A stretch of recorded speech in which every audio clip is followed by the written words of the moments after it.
اللہ کے خوف میں رویا کرو۔ اللہ کے نبی بیان فرماتے ہیں اے میرے امتیوں، میرے رب کے خوف سے رویا کرو، اللہ کے عذاب کے خوف سے رویا کرو، اس لیے کہ اللہ تعالیٰ دو خطروں پر جہنم کی آگ تو کیا جہنم کا دھواں بھی حرام کر دیا۔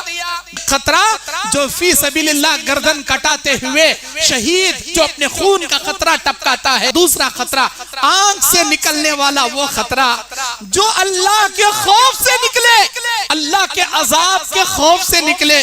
میرا پروردگار اس خطرے پر جہنم کی آگ تو کیا دھواں بھی حرام کر دیا۔ اللہ کے خوف میں رونے والا، اپنے آنکھوں سے آنسو بہانے والا، ہم کیا جی روئیں گے، ہم کہاں جی روئیں گے۔ ہمارے دلوں پر دنیا کا زنگ لگا ہے، زنگ، دنیا کا نشہ چڑھا ہے، نشہ۔ بڑی بڑی آیتیں آتی ہیں، قیامت کا منظر سامنے آتا ہے، ہمارے کانوں پہ جوں تک نہیں رینگتی۔ صحابہ کا حال دیکھو، نبی کا حال دیکھو۔ ابو داؤد جامع ترمذی کتاب التفسیر کی حدیث، اللہ کے نبی صلی اللہ علیہ وسلم بعض وہ آیتیں جس میں اللہ جہنم کے عذاب کا تذکرہ کر رہا ہے، ایسی آیتوں سے جب نبی گزرتے نبی کی ہچکیاں طاری ہو جاتی، نماز کی حالت میں ہچکیاں طاری ہو جاتی۔ اس قدر نبی اللہ کے خوف سے رویا کرتے تھے، گویا نبی کے سینے سے ہانڈی سے جیسے پکنے کی آواز آتی ہے، نبی کے سینے سے ایسی آواز آیا کرتی تھی، ہچکیوں سے نبی کی آیتیں سٹاپ ہو جایا کرتی تھی۔ یہ نبی کا حال ہے، صحابہ کا حال ہے، رویا کرتے تھے صحابہ اللہ کے خوف میں۔ ہم کہاں جی روئیں گے، ہم کو کہاں جی آتا رونا۔ اللہ کے خوف میں رویا کرو۔ اللہ کے نبی بیان فرماتے ہیں اے میرے امتیوں، میرے رب کے خوف سے رویا کرو، اللہ کے عذاب کے خوف سے رویا کرو، اس لیے کہ اللہ تعالیٰ دو خطروں پر جہنم کی آگ تو کیا جہنم کا دھواں بھی حرام کر دیا۔ جہنم کا دھواں بھی اللہ حرام کر دیا۔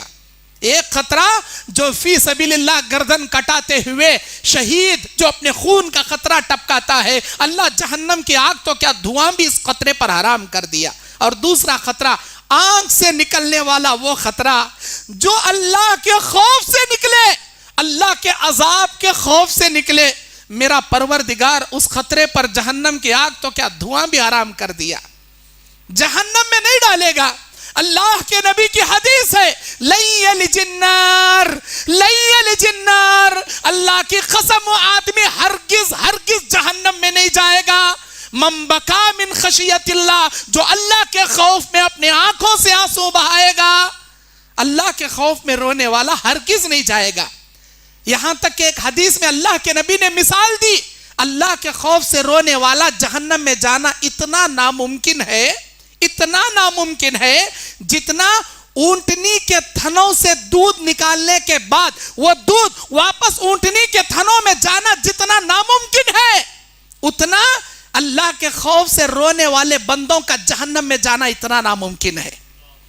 دنیا کی کوئی طاقت، چاہے وہ گائے ہو، چاہے وہ بکری ہو، چاہے وہ اونٹنی ہو یا کوئی بھی جانور جس کے تھنوں سے دودھ نکال لیے جائے، پوری دنیا کی سائنٹسٹ مل کر اس دودھ کو واپس اس جانور کے تھنوں میں فٹ نہیں کر سکتی۔ ایسی مثالیں میرا اللہ دیتا ہے جس مثال کو پوری کرنا پوری دنیا کی طاقت سے ناممکن ہو جاتا ہے، کیونکہ اللہ قادر مطلق ہے ہر چیز پر۔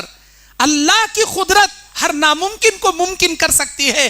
انسان اور جنات کے یہ بس کی بات نہیں ہے اللہ کے مثالوں کو پورا کر کے بتائے، ناممکن۔ اللہ کے نبی کہتے ہیں اللہ کے خوف میں رویا کرو، اس لیے کہ کل قیامت کے دن جہنمی روئیں گے، اتنا روئیں گے، اتنا روئیں گے، ان کے آنکھوں سے آنسو خالی ہو جائیں گے، ان کے آنکھوں سے آنسو ختم ہو جائیں گے، خون نکلنا شروع ہوگا، اتنا خون نکلے گا جہنمی آنکھوں سے، اتنا خون نکلے گا ندی نالوں جیسے خون نکلے گا۔ اگر کوئی آدمی جہنمیوں کے آنسوؤں میں کشتی چلانا چاہے تو آرام سے کشتی چلا سکیں گے، اتنا روئیں گے جہنمی۔ اس دن رونے سے بہتر ہے کہ یہاں رو لو، میرے اللہ کو تمہارا وہ آنسو بے حد پسند ہے۔ اللہ کا خوف اس جہاں میں ہر جگہ لایا کرو۔ صحابہ اکرام کا حال کیا تھا معلوم؟ حضرت حنظلہ رضی اللہ تعالیٰ عنہ، ابو بکر صدیق رضی اللہ تعالیٰ عنہ، یہ کہا کرتے تھے نافقہ حنزلہ، حنزلہ منافق ہو گیا، حنزلہ منافق ہو گیا، جا رہا ہے حنزلہ۔ ابو بکر صدیق راستے میں ملے، اجی کیا ایسا بول رہے ہیں آپ؟ کیوں آپ ایسا بول رہے ہیں؟ آپ منافق کیسا ہو گئے؟ وہ کہنے لگے جب ہم نبی کے دربار میں بیٹھتے ہیں ایمان ہمارے دل میں زیادہ ہوتا ہے، جب ہم دنیا میں کمانے کے لیے جاتے ہیں ایسا لگتا ہے ہمارے دلوں میں اللہ اور اس کے رسول کی محبت کم ہو گئی، بیوی بچوں کی محبت زیادہ ہو گئی، دین کی محبت کم ہو گئی، دنیا کی محبت زیادہ ہو گئی، مجھے ایسا لگتا ہے میں منافق ہو گیا۔ ابو بکر صدیق رضی اللہ تعالیٰ عنہ سنے، کہے یہ حالت تو میری بھی ہے، یہ میری بھی کیفیت ہے، ابو بکر منافق ہو گیا، ابو بکر منافق۔ ابو بکر صدیق رضی اللہ تعالیٰ عنہ کہنے لگے ابو بکر بھی منافق ہو گیا۔